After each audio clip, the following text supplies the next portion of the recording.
Yo mga kaprobinsyano, welcome back sa aking kwentong buhay probinsya. Sa mga nanonood dyan, good morning sa inyong lahat. Kung anong oras po kayo nanonood sa aking kwentong buhay probinsya, good afternoon or good evening. So ngayon mga kaprobinsyano, nabasa niyo naman po sa title kung anong gagawin ko, kung anong vlog ko ngayon. At saka sa mga baguhan pala dyan, please subscribe naman dyan. At saka i-thumbs up nyo na lang din yung video na ito. Kung kahit saan man dyan, kung nandyan man yung subscribe button, subscribe nyo na. Okay, so malaking tulong po yan mga kaprobinsyano. So nabasa naman po nyo sa title kung anong vlog ko kasi dahil ito po sa likuran ko ang dami ng mga damo. Kaya minsan malaki kasi ito so para mabilis mawala yung damo. So mag-DIY po ako. Not harmful po ito ha, not harmful. Effective naman ito kasi nagawa ko na ito dati, hindi ko na lang na-vlog before. So ngayon ipakita ko naman sa inyo. Ang gamit lang ay dishwashing liquid, suka at saka asin. Kapag malapit kayo sa dagat, wag na kayo bibili ng asin. Ang kaso lang, yung asin, yung yung nasa dagat, super maalat kasi. Kaya yung dishwashing liquid baka hindi mabula o hindi effective. Kaya mas maganda din ang number one muna asin. At saka naka-disadvantage lang po sa dagat libre na tubig. Kasi hindi ka na kukuha ng tubig sa gripo para hindi mataas yung bill niyo sa water bill. Kahit isang balde lang, malaki balde na yan, yung tubig. So ngayon mga probinsyano, ipakita ko lang sa inyo yung paano ko i-mix. Okay? So, at saka anong purpose ng dishwashing liquid, kung anong purpose ng asin, at saka anong purpose ng suka. Okay? So ngayon, magpakain muna ako ng alaga ko. Okay? So bago pala kayo sumunod sa aking kwentong buhay probinsya, intro muna mga probinsyano. Intro, pasok!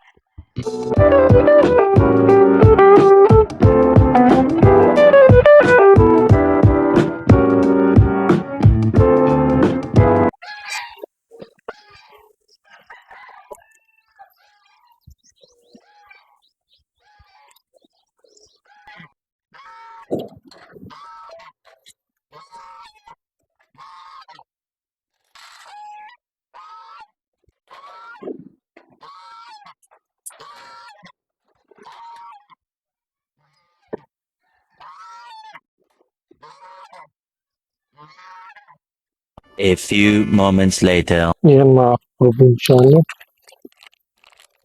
Dishwashing liquid, suka, at saka asin. Ito ang dishwashing liquid para madumikit yung tubig sa dahon at hindi makapit siya. Tapos yung suka, yung parang siya po ang nagsusunog ng mga dahon. At saka itong asin, ito po yung asin na papunta sa roots ng mga damo. Tapos ihalo po sila tatlo para yung tubig ay mamix. Mamix po natin. Mura lang. Not harmful na ingredients po patay ng damo. Ito lang. Not harmful. Simple. Mahal kasi yung chemical. Kaya ito lang. Effective naman ito. I-share ko yan sa inyo. Kung marami na damo sa paligid ng bahay nyo. Halo po natin.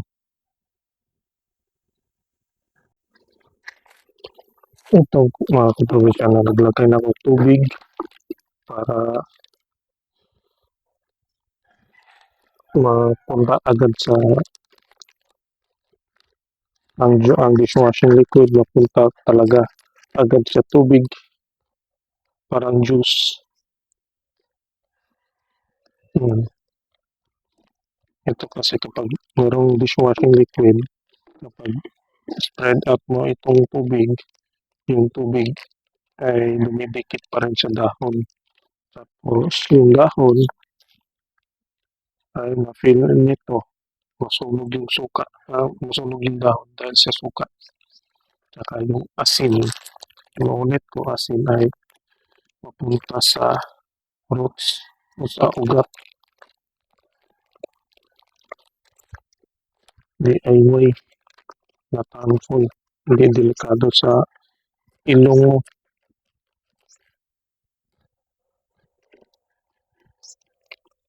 Madami na ang mahaba ng sinda mo. Pakita ko sa inyo ha.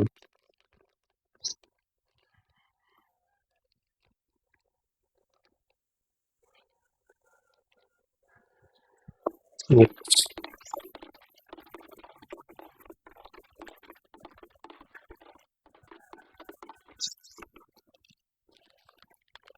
Oh, suka. Not sponsor.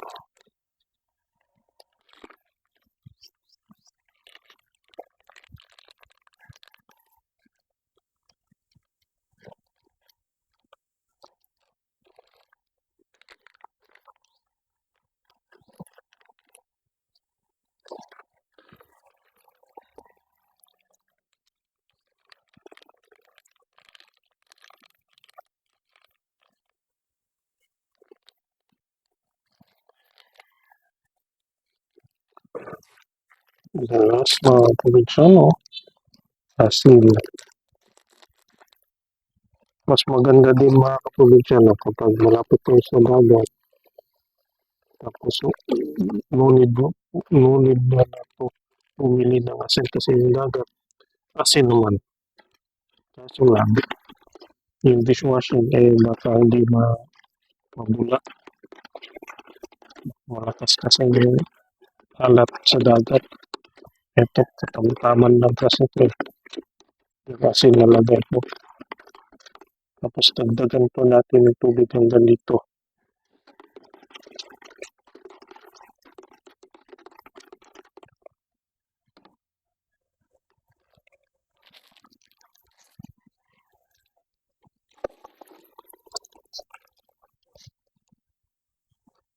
Ayan.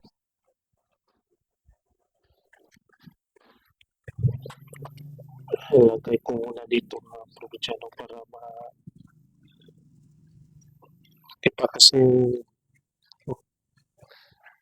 kasi nawala yung asin. Parang juice. Mix muna. Hayaan ko muna yan. Tapos takpan ko.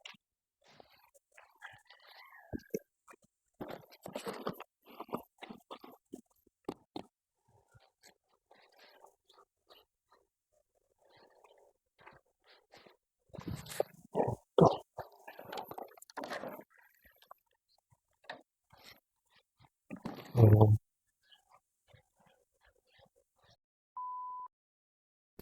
yan mga kaprobinsyano. Ito po yung damo gusto kong mawala. Ito. Ito. Yan mga damo. Ito pa yung marami. Yan mga kaprobinsyano. Diba yung ibang portion ay tulad nito, bayabas. Tanim ng ibon yan. Ito po, malaki na. Hindi natin naiwasan mga kaprobinsyano. Baka merong ahas. Mahaba na ho. Nagpas na nga sa tuhod ko dito. Yung ito. Private. Contest ito namin eh. Road of private road namin. Medyo mahaba na. Doon. So, marami nagdamo. So, sa doon yung walang damo dyan. Magwalis ako. Pakita ko sa inyo katapos nito. Magwalis ako. tama-tama medyo mainit na. Kapag magbuhos ka ng yung ginawa mo kanina, lalo masusunog yung mga dahon.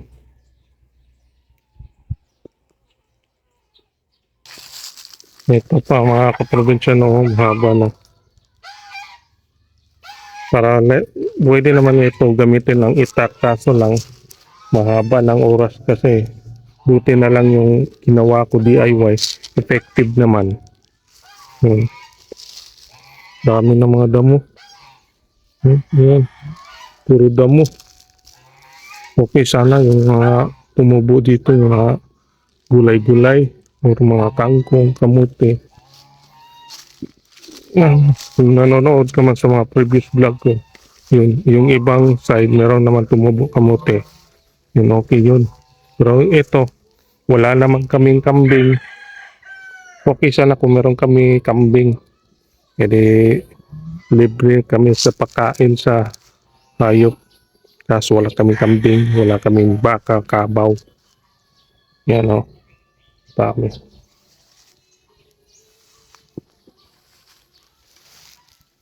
Okay mga probinsyano, pakita ko na sa inyo ang pag-spread out ko sa ginawa kong pampatay ng damo.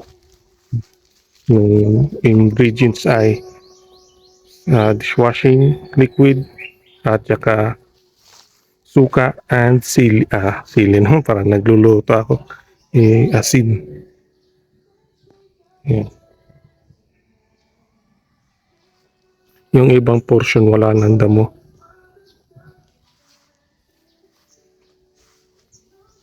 A few moments later.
Mga kaprobinsyano, nagtataka po kayo kung bakit gamit ko ay sabong yung ito po yung gamit ko. Ito po. Bakit hindi po ako gumamit nito? Kasi mga kaprobinsyano, sira na po ito. At saka meron din akong spray na chargeable, yung wireless hindi naman wireless, yung hindi di kurente, chargeable lang, di battery. At saka yung ito. Ang problema lang, same po sila ng sira, yung chargeable ko at saka ito. So kaya yun na lang gamit ko yung baso, yung parang cup noodles na baso.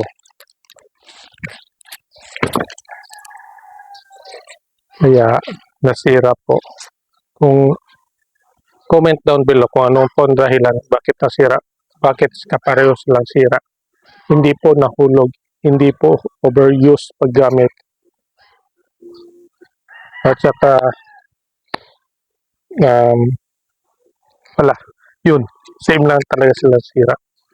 Kung mag-isip po kayo, yung flow po ay nasa first na first na video na clip dyan.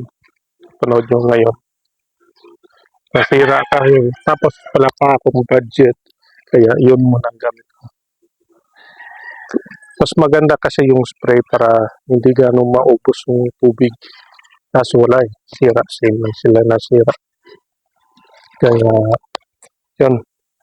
Kahit ma-original man or ma-China na produkto, same lang kasi sila nasira. Dahil po, yun. Hulaan nyo na lang. Sabihin ko na lang mamaya kung hindi kayo nakahula. Okay? Kung nakahula kayo, comment down below. Okay, patuloy ko na ang aking pag-spray.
1 hour later. Yan mga kaprobinsyano, dito na po nagtatapos ang aking kwentong buhay probinsya sa aking vlog sa aking probinsya. So dito na po nagtatapos. So abangan nyo na lang po kung anong resulta sa aking DIY na not harmful sa ating kalusugan. So kung malalaman nyo sa susunod kong vlog na kung effective talaga pag wala sa mga damo. Okay? So maraming salamat po sa panonood ko kapag naaabutan mo tong dulo na ito.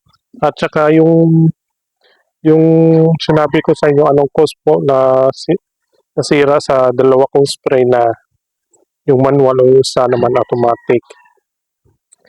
Cause po ng nasira po ay asin. Kasi yung mga spray po ay meron po parts doon na merong metal. Kaya yung nakita nyo naman po sa video na nakalo po ako ng asin, dishwashing liquid at saka suka. Yun pong cause ng nasira ay asin.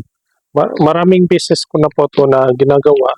Kaya ngayon ko lang sinishare sa inyo tungkol sa tips paano magpatay ng damo. Especially malaki ang lupain nyo at pagod na kayo gamit ng bolo or itak. So yun po DIY. So nasira lang yung spray ko sa maraming beses ko na ginagamit, kaya hindi natin maiwasan. Di ba ang asin ay hate niya ay metal. Madali lang masisira yung metal. Metal ba yung hate niya ang asin? Okay? So yan po. Yan lang po ang cause ng sira. So ang nakasagot magaling po kayo. So maraming salamat po sa panonood. Huwag mong kalimutan, please subscribe sa aking YouTube channel. Sana naman mabutan ko to ng 100k. Okay? Ingat po kayo mga kaprobinsano. July 2026 na. Comment down below kung anong petsa kayo nanonood ngayon at anong taon. Kung nanonood ka man sa paano magsira ng damo. God bless mga kaprobinsano.